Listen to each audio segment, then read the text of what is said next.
the Buzz? It's your guest host, Dantee Ramos, and I have Taveeta Szymanowicz from Netflix's Dare Me. And let me tell you, I loved her character, Riri. So we're going to get right into it.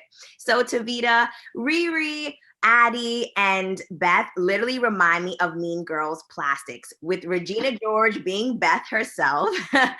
What do you think made your character Riri follow Beth so much throughout the entire series? I mean, that's actually such an interesting comparison. No one's actually brought up the whole like Mean Girls dynamic.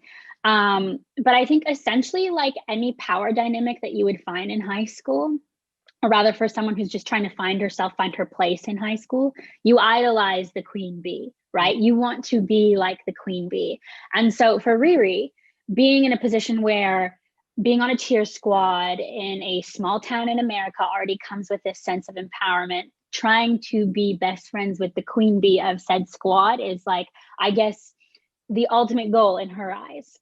And she also struggles a bit with, I think, a bit of insecurity on her part, because her mother, my mother, played by Tamala Perry in the show, is quite hard on her. She puts a lot of pressure on Riri to be top girl, be the best, because JJ Curtis was top girl and JJ Curtis was the best during her time in high school. So I think that also has a lot to do with the reason why she idolizes Beth and really follows Beth and Addie around almost like a little puppy, because she's trying to be like one of them and she's trying to prove to herself that she can be like one of them.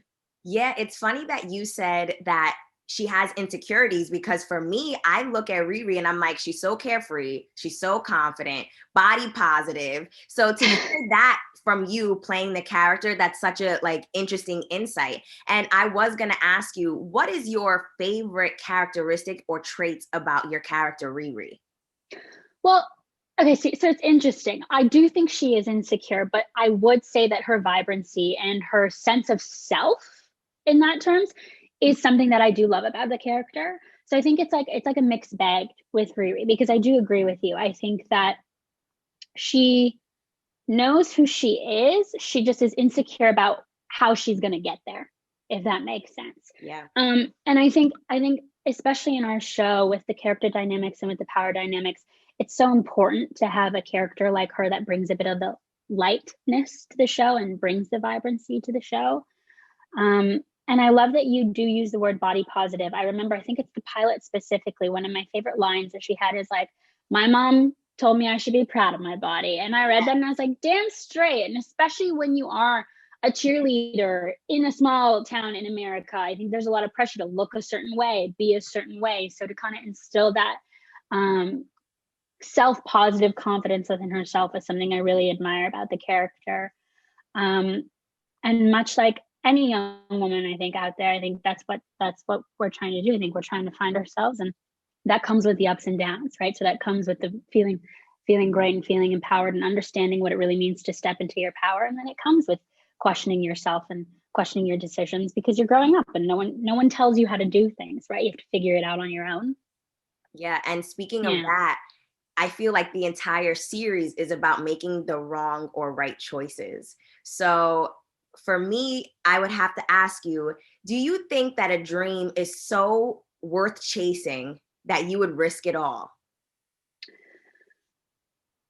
I think if you believe it in I think if you're so passionate about it in your core, that why wouldn't you risk it all and go after everything that you want?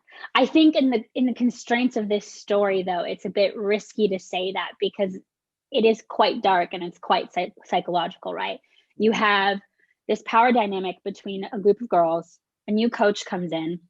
She starts really shaking things up in this power dynamic, and that leads to unhealthy choices and unhealthy realizations on how to solve the problem that leads the characters down a bit of like a dark psychological path. So I think in that sense, there should definitely be some sense of morality, and you have to be able to take a step back when you are following your dreams. You have to be able to take a step back and make sure that you're doing them in the best way. Make sure that you're being the best person that you can be while also striving for your goals. And I think if you're doing that, you're being the best person that you can be while also like taking all the risks, jumping and flying into the air for what you want, then that's what you should be doing. Yes, a strong response. I really like that one. Would you consider yourself a leader? And I don't want to say follower. I would say more of like okay with being the passenger, okay with someone else driving. Which one would you say Taveeta is? Um, I think I mean I'd like to say that I'm a leader in a sense of like I like to promote that in other people. I want to make sure that if people want to do something, or if they have a goal, if they have a dream, or they have a vision, that they try their best to bring it to life. But I think in life, like life is such a big ride and wave that you have to know when to step forward and when to step back. And I think a big personal goal for myself is just like letting go of control in that sense.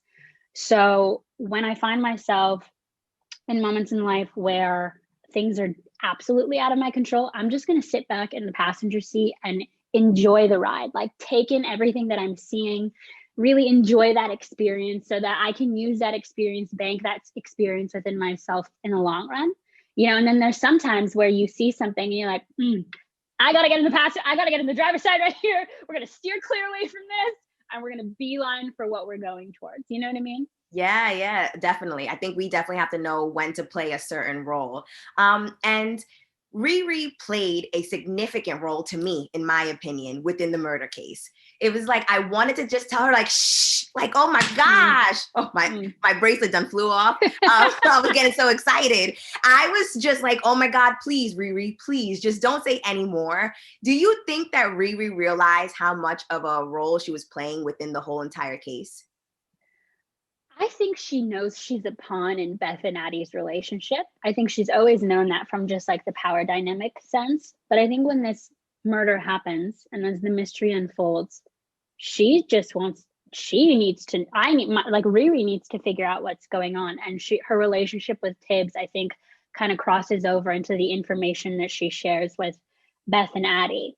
Mm-hmm. And it was always a funny conversation to be had with our creator, Megan Abbott, because there were some days where she would kind of beeline towards like, you know about this? And then there were some days where she's like, you don't know about this. So from a character perspective, it was really fun for me to make those choices and be like, how much do I know? How much does this woman know? And I think that that's an interesting choice for the audience as well, because that's what makes a good mystery. Who knows what and why, right? Yes. So I think from the perspective of the grand scheme of the actual plot, she knows she's a pawn in a relationship.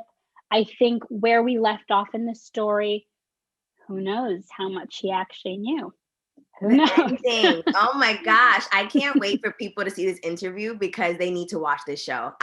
The turn of events, girl, completely. Speaking of turn of events, did you ever do anything like Riri in your life, Taveeta, as wild or as like, oh my gosh, my mom would die if she knew? Whatever you're comfortable sharing, did you ever have moments like that? Or were you more of the good girl? I think, I think like anyone in high school, everything's so hyper emotional that sometimes the things that we think were like the biggest deals were actually nothing in the grand scheme of things. And then like, 7, 8 years later, you look back and you're like, oh, that actually wasn't as crazy as I thought would have been. I think I had a couple of moments like that just in terms of like my own insecurity growing up as a girl.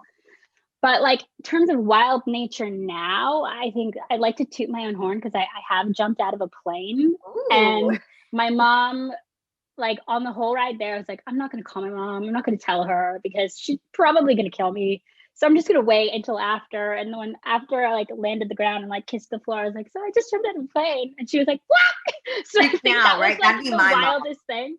Yeah. But that was only like a year ago. So here's still little me just being like, this is really wild. Am I going to tell my mom or not?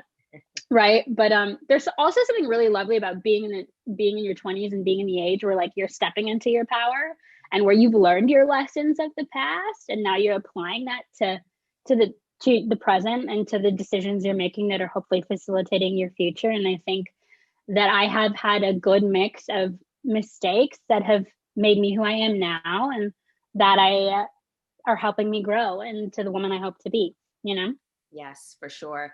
And you brought up the word mistake, and all I could think about was this grand mistake or accident, freak show that happened to your character. I don't want to give away too much, but that's like my worst fear. something that happened to your character. Have you ever had a freak accident like that? Girl, me too. When I when I first got the script, I'm not, obviously I don't want to give away what the freak accident is, but when I first got the script, like from, like the actor inside of me was like, oh my God, this is so juicy. This is going to be amazing. And it was so much fun. But now, because all my friends like, holy crap, that scene, and everyone loves to talk about that scene and brings it up, and I've seen it quite a lot, that it's really disturbing. Like, I wish that upon no one, like any type of freak accident that would do that. Absolutely, like, wish that upon no one. And I grew up a dancer. So I mean, I was always kind of in a bit of like an athletic jeopardy in terms of like, I could potentially pull a muscle or like break a leg if something went wrong. But that never happened to me. I was really fortunate to never experience something on an extreme scale like that. Because I think that is genuinely traumatic. Like, that is something that Riri will take with her for the rest of her life, and that she'll probably have to work through for a bit, which was so great also from a character perspective moving forward as the series progressed. Like, I think you see a bit of a shift in her. Like, she is definitely more vibrant in the first half of this season versus the back half. There's she's always going to be that fun and exciting, bubbly girl, but there is, I think, a layer of consciousness behind her that is a bit disturbing as a result of what happened. So wish that upon no one. It's never happened to me, and I hope it never does. Yeah, me either, girl. Let's pray. Yeah.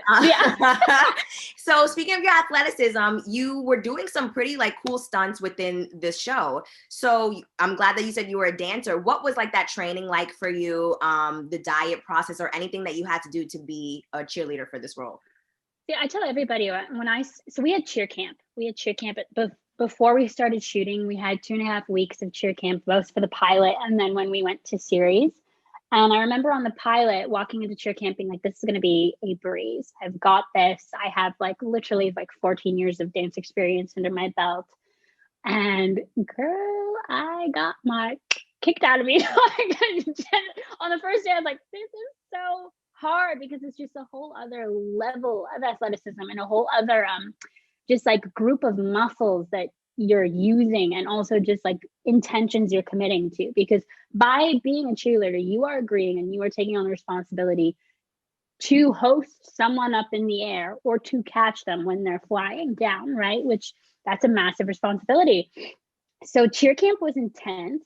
I'm so glad that we did it, because it really kind of instilled, I guess, that like vigor that we all needed, that grit that we all needed when we stepped onto set to do these scenes, because we were actually doing everything. Like, outside of a couple of major stunts that like Marlo and Horizon had to do, and also Allison Thornton, who plays Tacy, everything else was not done on wires. Like the most of the squad is actually cheerleaders, so it was intense and it was a lot, but it was such a gratifying experience, and I think that it really carried over onto the screen because it's gnarly, I would have never thought there was wires. So to hear that, I'm like, what?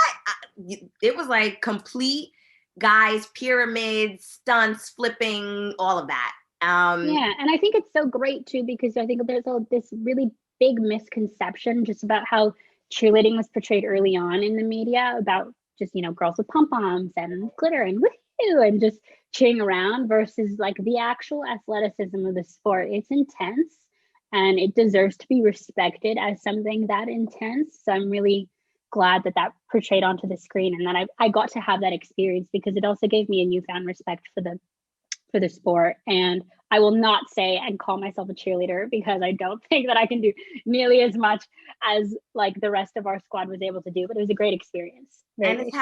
I'm happy to actually hear you say that, because my little sister is she was definitely one of the hosts, the stands, the base throughout all of her high school experience, to see her blood, sweat, and tears. So I love shows like that, because it's true. People do not take cheerleaders seriously at all, and they should.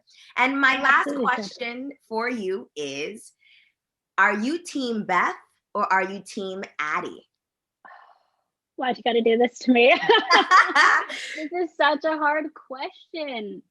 It's I think in terms of just like who's going through more emotionally and trying to be towards that, I'm team Beth.